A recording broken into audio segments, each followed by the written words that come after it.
podium for production.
All right, hey, let's get up and move a little bit. Hey, girls. All right, as you guys know, every year at Rooted, we have some pretty epic prizes here. So we're going to do a little Gorilla Man gun right here. Oh, man. And the prize this morning is for an Eno. So good. All right, so everybody partner up. Gorilla Man gun, I'm going to teach you how this goes. These are my examples. Alex, you want to play? Let's go. I got two at home. All right, everybody paying attention here. This I got a double is of your that. shot to win this thing. All right, so you have the gorilla, which is this right here. Man. Like this. And you got the gun. Okay? This is paper, rock, scissors. Gorilla beats the man beats the gun, and the gun beats the gorilla. And if you tie, you sit down. That's it. Alright? Gorilla beats man, and man beats the gun, and the gun beats the gorilla. And if you tie, you sit down. Alright, so everybody partner up, back to back. We're going to do a little rap, and we're going to turn around. And this is just a practice round, okay? This is just to make sure everybody knows what's going on here, okay? What's at stake is an Eno. You could literally be an Eno Hangs today. One of you. Here we go. Are we ready? Gorilla beats the man beats the gun beats gorilla. You die. 1, 2, 3, turn around. Paper, rock, scissors. It's that simple, okay? Alright, that was a practice round, alright? So partner up, this is the real deal. It's a game of elimination. Here we go.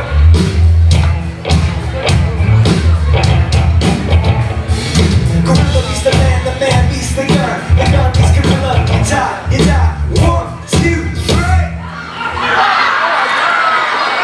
If you're out, sit down. If you're out, sit down. If you're still in it, come up to the front. Come on to the front if you're still in. Hold your hand up. Hold your hand up if you're still in. Literally cut it down by half. At least everybody. Raise your hand if you still need somebody right here. You guys are good. You got each other. Raise your hand, bro. Just keep it up. Look, there you go. If you need somebody, raise your hand. Look at other people with their hands raised.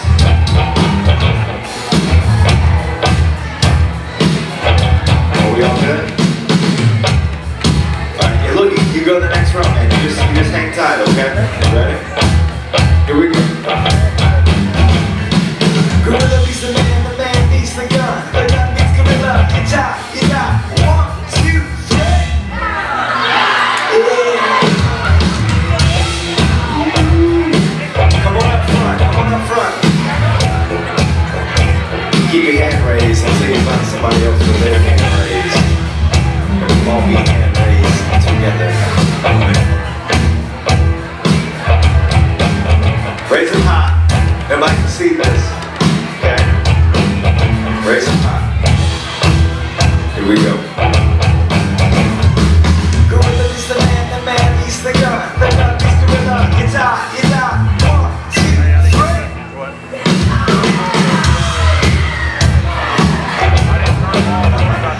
Come on up to the front. Come on, if you're still in it, make your way to the front here.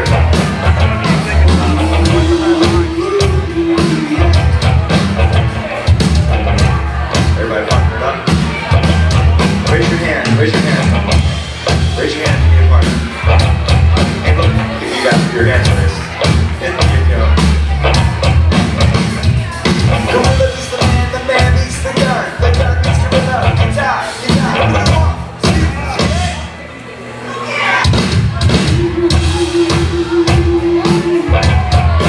Dude, you have like a gun on your chin. What are you, man or gun?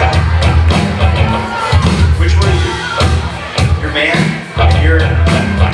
You were just praising Jesus. Okay, well, I don't know what to say to that. Look, y'all just try that one more time, okay? Stay there, my man, stay there. Are we ready? Gorilla beats the man beats the gun beats gorilla, you die. 1, 2, 3.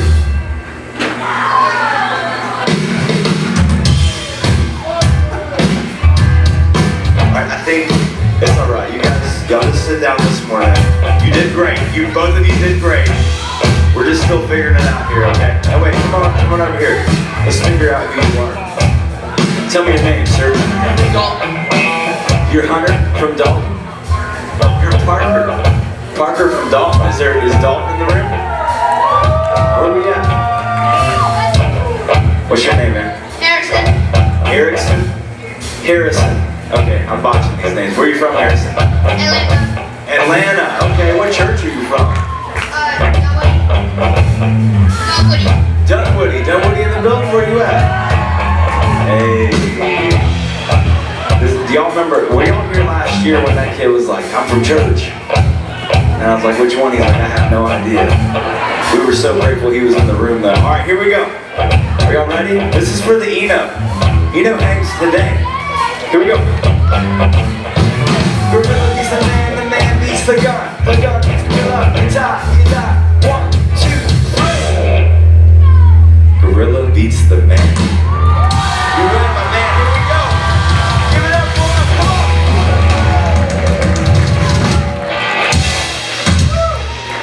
All right, just some light housekeeping real quick. Simpson Wood. We have a care package for you. Simpson Wood, are you in the building? All right. Sorry, man.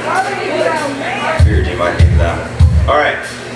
So we're gonna jump into worship real quick, but I need 2 people before we get started. I need Kurt. Kurt, come on here, man. And then the name slips me. This is Living, Echo, Who You Say I Am. And then after message, Crystal we got from That's My Liberty. New Name. That's what it is. And Crystal, where are you at? There she is. Let's give it up for Crystal this morning. All right, so check it out. We have a cool opportunity here, okay? Great shirt, by the way. All right, Crystal, Kurt. So our friends from Orange have given us some tickets to Orange Conference, and they want one of you guys to go. I'm sure they want both of you to go, but we're going to send one of you guys with some free tickets, okay? So we got some books and some free tickets to Orange Store, Atlanta, from Orange. But this is how we're going to do this. There's a rack of clothing back there, and it's got a bunch of hipster apparel, okay? All right, so during this first song, you guys are going to walk over there, and you're going to get in your best hipster get-up. And then after this first song, you're going to walk on the stage, and we're going to let these guys decide who wins these tickets to Orange, okay? So if y'all make your way over there, we're going to get you guys dressed up. This is just a little prequel to the hipster games this afternoon. All right, let's jump into it. Here we go.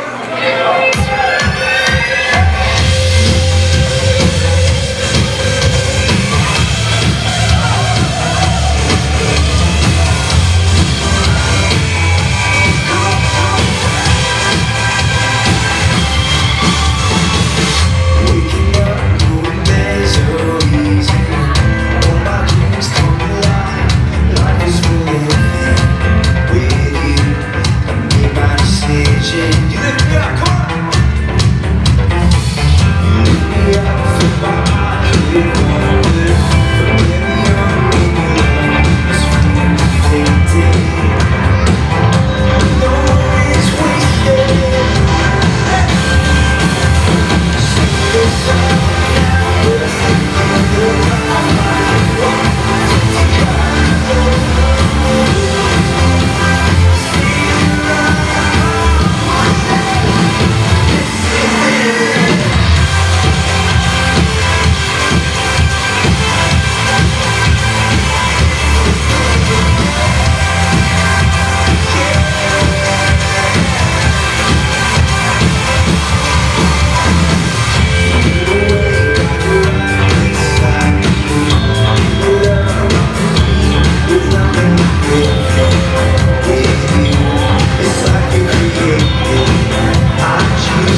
living in, so astounding. Love is an ocean, you can drown in. The sweet embrace of love, the taste of decency, and love, the place, the place to be. Amazing, I'm living in a world.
Are these guys ready? All right, come on up.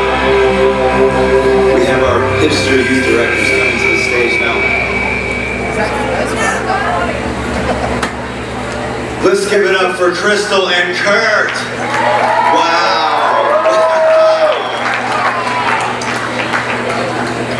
All right, so look guys, from here we're gonna decide who is the most hipster, and then we're all gonna send them to Orange, okay? Let's even out the stage a little bit. Here we go. Come on over, Kurt. All right, if you think it is Kurt this morning, let's give it up for Kurt.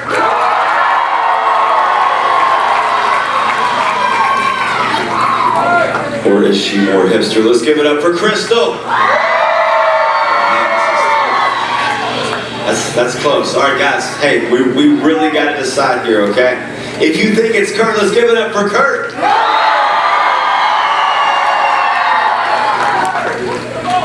Crystal.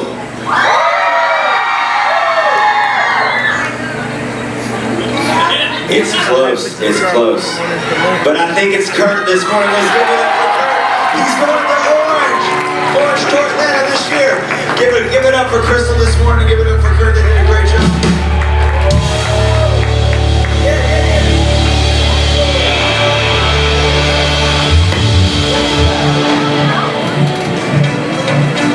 Guys, let's clap it up. When night has fallen, when fate is calling, still you're calling me. When faith is lost, my hope is exhausted, you will be my strength. When my fire says I'm not good enough, God, you're enough.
I pray that as we get into the message, God, that we choose to hear everything that you have to say to us, God. I pray that we focus in on you being our King, God, the Lord of Lords. I thank you so much for being able to just worship freely today. In Jesus' name I pray.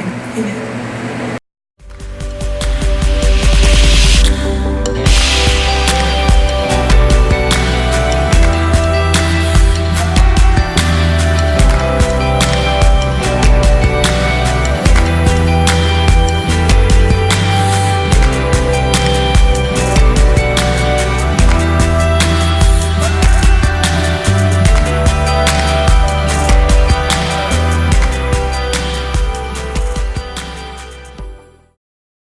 How's everybody doing? Y'all gotta get better at this. Y'all gotta be ready tonight. How's everybody doing? Alright, I want everybody to stand up for just a second, even though this is gonna cause a bit of chaos. It's okay. If you slept for more than 8 hours last night, have a seat. 7 hours. Have a seat.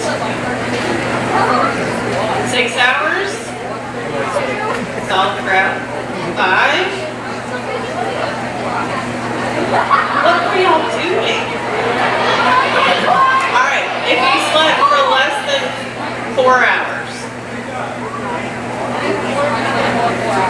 How many hours did y'all sleep? Show me some hands. 1, 3. I don't understand. Alright, y'all have a seat. Y'all are crazy. That's why y'all are asking for Monster Energy. Now I understand. Well, I told Whit as I walked up that the first thing I did when I walked back there was pour water all over myself. So I definitely didn't pee my pants this morning, but that's one way to wake yourself up, right? Pour water all over you. Well, we are jumping back in this morning to Zacchaeus. How was small group last night? Good? Any of them bad? No, I'm just kidding. Don't tell me that. They were good? Yeah? Sweet. I'm excited for the rest of the week with you guys.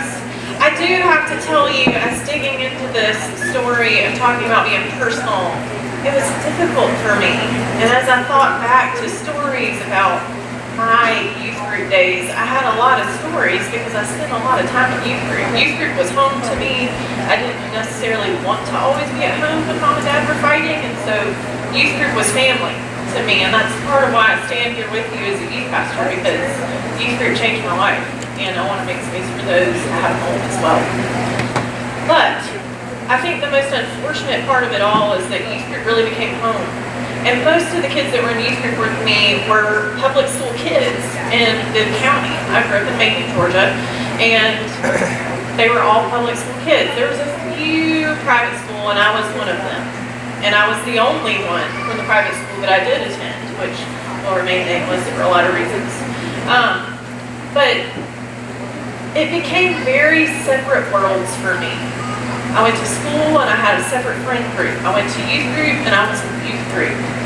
And I think the saddest part of it all is that I never was able to merge those two groups together. I never stuck out in faith and said, hey, come join me in youth group. Because none of my friends at school believed in God. I was a band kid, I was a theater kid, I was a part of that crew. And none of those were interested in church. And I was always at church on the weekend. And I was always at church in the afternoons when I didn't have something to do. Because I wanted to be there. And I struggled to be personal in both worlds. And instead, I chose the shallow at school. I chose it. That is something that I will always regret, because I had a chance to offer that space of home and welcomeness and being able to be vulnerable with each other to other people, and chose never to do that because it was better for me to keep those two worlds separate.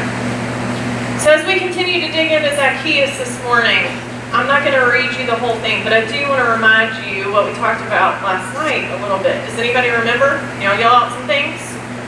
What you got? Personal story. What else? Yeah. So Jesus sees you. Jesus wants to be up close and personal with you, right? There's t-shirts back there for sale that say, what do they say, guys? I always mess it up. Everybody needs somebody to see them like Jesus. It's a shirt that you can go buy later. You too can have one. Everybody needs somebody to see them like Jesus, right? And Jesus sees you, wants to be personal with you, and now you get to make that choice just as Zacchaeus did. I'm not going to ruin this evening for you, but we are going to talk about Zacchaeus, and then we're also going to talk about the woman at the well. And many of us know that story too, but there's a personalness to it for both. But as we continue to dig into Zacchaeus, today it's all about personal. And I told you guys that we were going to look into social media, and I have to tell you a quick story because it's recent and it's with my kids, so I can tell it because they're not here. They won't be here till next week. But we were in small group one Sunday night not long ago talking about friend groups and who are friends, how do you have levels of friends, who is your inner circle, right? And they said, well, that was super weird. They're all on timers, so that scared me. So, who's in your inner circle, right? And they're like, well, we have our close friends, and then we have our school friends, and then we have some church friends, and then we have Instagram friends. And I was like, what? What do you mean you have Instagram friends? And they're like, yeah, like people that were only friends on Instagram. Is this true? Yes? No? So all of the girls were like, we have our Instagram crew. And I was like, okay, so tell me what you mean by that. And they're like, well, they're either people that we just randomly met, and so that we're Instagram friends, or we're just not friends in real life, but we want to be nosy and pay attention to them. I was like, okay. And they're like, but we also have this thing called Finsta, but it's not really Finsta, it's more like Funsta, because everybody follows it, but it's just the fun one. And I was like, what do you mean? I mean, the whole small group's talking about this, and everybody's in agreement. And they're like, well, you have your Instagram where you have your pretty pictures and your cool pictures and the good prom pictures and homecoming and the ones that you really like and look good. And then you have your Funsta or Finsta, whatever you want to call it. And those are like crazy, the wild, the weird pictures, all the other stuff, right? And I was like, so why are those two things so separate? And they're like, because they are. And I was like, okay, I'm old, so help me out. Why are those separate? They're like, they just are. Part of that is what we're talking about. And I'm not saying that that's bad, right? Don't hear that. But we do often put all of our worlds in these separate little categories and leave them there, right? They have their Finsta, and then they have their pretty photos. We don't want them to touch each other, because that might be a little too personal. And what if the people that follow this one see this one, right? This is real, and it's different to me, because for me, I have an Instagram, and you get what you get, and it is what it is. And some people think that's weird, and that's okay too. But as we dig into these masks and these different things of what does shallow really, really mean, it can mean a lot of different things. And so I want you to start using your brain and thinking through that before you get to small group, because this could go down a lot of different roads for you guys, which is awesome. So, number one is this. Shallow is safe, personal is risky. As we look back into Zacchaeus, Jesus could have just walked by and been like, hey everybody, and done like the queen wave and just kept going, right? Could have done that. But instead he calls out Zacchaeus, come here, I'm doing breakfast or dinner with you, right? And Zacchaeus could have been like, whoa dude, I don't know you. You just invited yourself to my house, that's weird, no, we're not like that. But both of them chose to say yes to each other. And that's important. Shallow is safe, personal is risky. That goes with interactions too. It's not just you and God, it's you and your friends too. What does it mean to be personal? What is it going to cost you is a question that I have. Because there's always going to be a cost, one way or the other. If we choose to be shallow, what is it going to cost us? If we choose to be personal and to be authentic self to one another, what is it going to cost you? Jesus had a choice to be shallow and didn't walk by Zacchaeus. And Zacchaeus could have done the same. But instead, he came down in excitement and said, let's go. Let's do this. Right? Think about that. Jesus had a choice to be shallow, but here's the other part. This personal piece is vulnerable. And that's a word that we like to throw around these days. And for some of the older folks in the room that know Brene Brown, I hope some of y'all do. She's like awesome to me because she's a social worker and so am I. But it's awesome that she's done that research, but we also throw that word around like it's no big deal anymore. But to be vulnerable is to be your authentic self, is to be your whole you, and to choose to share that and know that, well, if you don't like it, that's okay. That is scary. And Zacchaeus had to do some of that because as he sat with Jesus, he couldn't hide it anymore, could he? See, he had been living with all of these masks of tax collector, the rich one, the man that nobody wants to be around. He had lived with all of these things, and some he'd given to himself, some he had made his own. But ultimately, he put on a mask, and maybe he did climb in that tree just to see Jesus, or maybe he did it to get away from everybody else. But Jesus chose to be vulnerable, and Zacchaeus reciprocated. I said, okay. Personal is vulnerable. Jesus is calling us to be personal with Him and to be open to God, showing us how God really sees us. That's a mouthful, so I want to read it to you again. Jesus is calling us to be personal with Him, to be open to God, showing us how God really sees us. I think this is hard for a lot of people, and I know that it's hard for me. As I got older, I found out there was a term for the way that I was living, and it's called imposter syndrome, and I struggle with it every day. And it's a sense of, if you really see me for who I am, if you really see the whole me, and I'm myself, you're not going to like it. You're not going to like it. And that slowly bled into my sense and belief of, well, if God really sees me, He's never going to love this mess. There's no way that God could. And I've lived my life with that for almost 32 years and struggle with it every day and have to continue to remind myself that God's grace is bigger than all of the doubts. God is bigger than my sense of self as a failure. God sees it all. God knows it all. And that's something that we shouldn't be scared of, even though it is a bit scary, right? We shouldn't be scared of that because God sees us and still says yes. Still says, I want to come to your house. Still says, I want to be personal with you if you will let me. Jesus is calling us to be personal with Him and to be open to God, showing us how God really sees us. Personal is the opposite of shallow. It just is. You can't always have both. But I will say this. Sometimes we need shallow, right? Have you ever done the, hey, how are yous? If you live in Georgia, you know what I'm talking about. You walk down the hallway, hey, how are you? Good, how are you? There's no like, I'm good, how are you doing? It just shortens to, hey, how are you? It's a, hey, see you later. And it even worse is if you know the person, hey, how are you? I'm good, how are you? Good. Have you ever had somebody look at you and be like, okay, cool, so how are you really? Right? We live in a world of shallow, and sometimes we need that to get through the day. And that's okay. But when we choose to get stuck in that, and that's the only thing that we are able to do, there's a cost to that. We're only able to wear the mask of, I'm fine. Right? If you're the one that struggles with anxiety, and you show up to school and you put the hoodie over your head, and I'm good, I'm fine. It's a mask.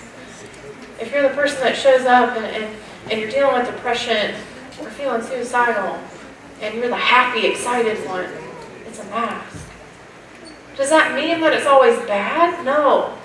But if we only live in that, we find ourselves in no longer a place to be vulnerable and no longer in a place to build community and to be personal with one another. You ultimately separate yourself when you put on that mask or that label and say, good. Right? But there's a cost to being vulnerable. Personal is the opposite of shallow. If you hear nothing else this morning, hear that. Let it seep into your mind today as you go throughout. You see, Zacchaeus had been wearing a mask for years and years and years. This was just normal to him now. See, here's the thing. And I don't think I said this last night. If I walked up to somebody, Zacchaeus, and said, you owe me $100, that's your tax for today. And it might be $100 tomorrow if I so choose. He goes home and says, well, 50 of it's mine, so actually it's $50. This is the kind of person that Zacchaeus was. And everybody knew it. It wasn't just he's the tax collector, so stay away because we don't want him to take money. He was stealing from people and was rich because of it. And everybody else was not. He'd been wearing this mask for years and it had become easy. It had become easy just to be this person. Well, everybody hates me anyway, so let me just do this, right? He'd been wearing it for years and years. Sometimes we need our masks to make it through today, but sometimes our masks become a barrier and they become very, very, very comfortable, right? But I want to remind you of this at the end of Luke 19. At the end of that little section. And it's super short.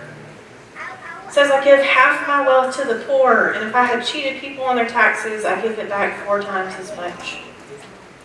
Jesus responded, salvation has come to this home today, for this man has shown himself to be a true son of Abraham. For the Son of Man came to seek and save those who are lost. To seek and to save those who are lost. Here's the thing. When you find yourself in a place of no longer lost, and you find yourself in a place to be able to be personal and vulnerable with people about who you are and your faith, you now find yourself in a place of responsibility. It's no longer just you on your lone island. You now have a responsibility to look around and say, who's not here? Who needs it? Because there's so much joy and grace that's been given to me, I gotta give it to somebody else. So as you guys go to free time today, be bold with each other. Who's around you that doesn't have friends with them? Who's the kid that nobody wants to spend time with? I'll say it and be honest, because it's real. What does it mean to be personal with people that really need it?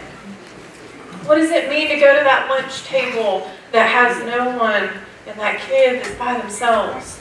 And here's the thing. I know it's going to cost you.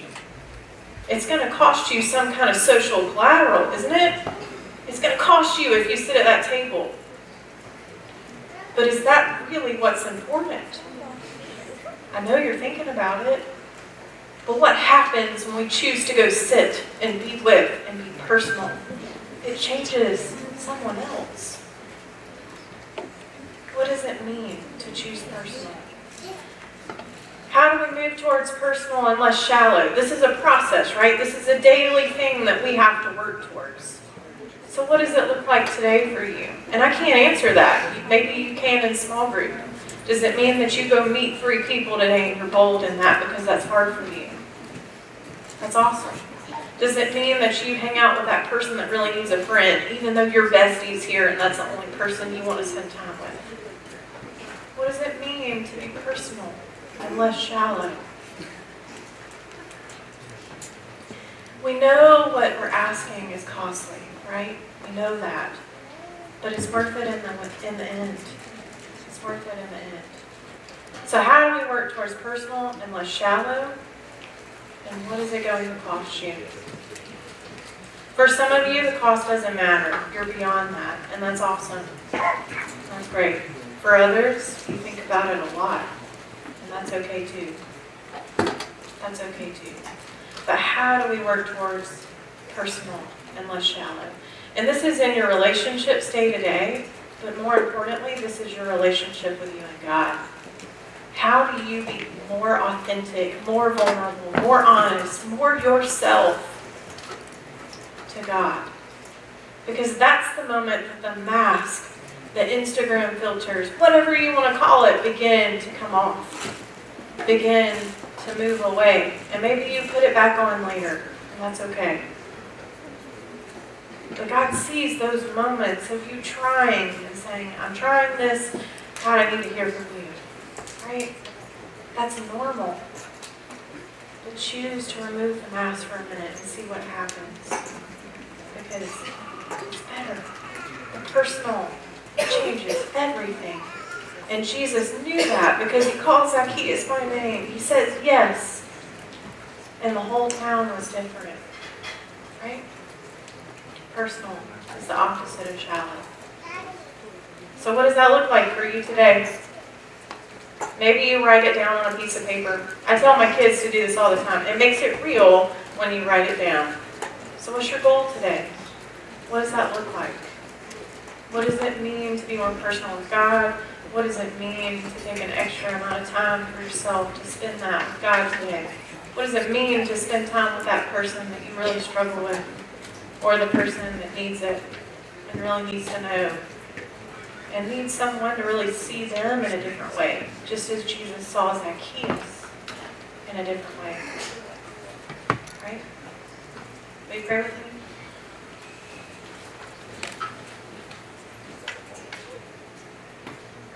God, we're grateful for your faithfulness. We're grateful for who you are.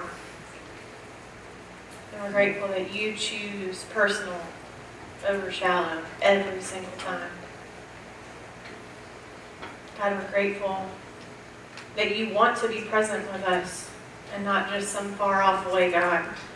So God, reveal yourself to us. Be present with us because we need that. Some of us need to feel it more than others.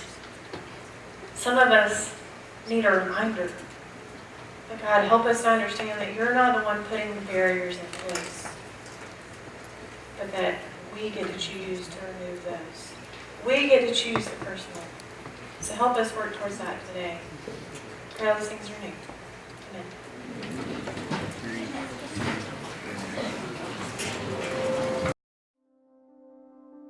So when I think about personal versus shallow, this one actually kind of hits home to me because it's something that I struggle with really on a daily, because I love being friends to so many and I love meeting new people, and if I'm not careful, I could spend my whole life being shallow with these people and not really getting personal, not really digging in. And so for me, the struggle is not just to be surface, because when we let people in, it gives us a chance to be vulnerable, and it gives us a chance to be more like Jesus to those people, but not only, it gives us a chance for us to receive that as well from other people. When I think about Jesus and his disciples, he was personal, and most of his ministry was done right beside these guys, and he was so personal that he was vulnerable, and that Judas ended up betraying him. And so it doesn't always look like we expect it to look like, but being personal versus just kind of being vague and shallow will always mean so much more to our Christian walk than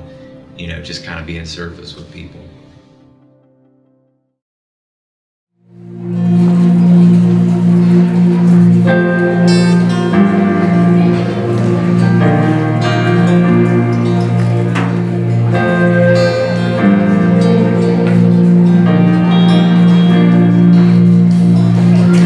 When I was the enemy, still my heart you did pursue. When I was lost, you found me and you brought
got a big day today. Are you excited? Come on. Here we go together. Urban Street. Urban Street.